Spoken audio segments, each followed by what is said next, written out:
So time to set up a new project. So file, new project, and we'll call it explode, because that's what we're doing. Let's save a new file. Make sure you're doing it in the job area, of course, because that's the project we just made. We'll call that explode as well, but this will say version 0. We've set up that job variable now, as we're used to. Let's also set up the data variable under aliases and variables. The data thing we use in our various file cache paths, and I like to store my caches on a data drive, a separate drive than my actual operating system one. In any case, here we go, apply to Udini temp. I'll just make a new directory here, and I'll call it explode temp. And we'll copy that path, and we're just going to say that that new data variable is that place.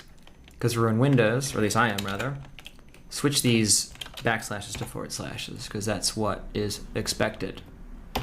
So again, we'll just use that variable in our various things in the future. Now we'll need a camera. I'm going to swing out a camera here. I want to see like maybe 25 meters worth of space here, more or less. Press Control, click on the camera to put the camera there. I'm going to round these out. We'll really just put these numbers in that I'm putting here.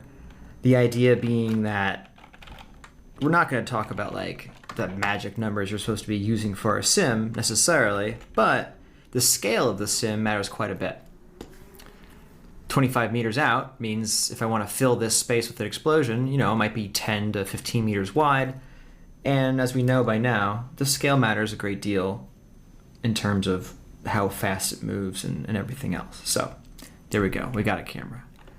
Finally, let's set up our actual Houdini interface here.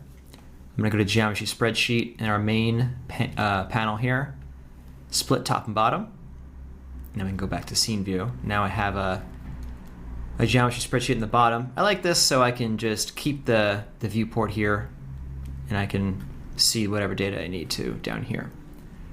We'll also split these. I'll split that one left and right, split that one left and right.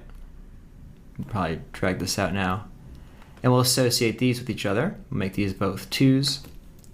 Associate these as 1s. And we'll even say that this is a 1 also. That way when I click on things over here, they don't show up. Only stuff that I do here. That will become important later.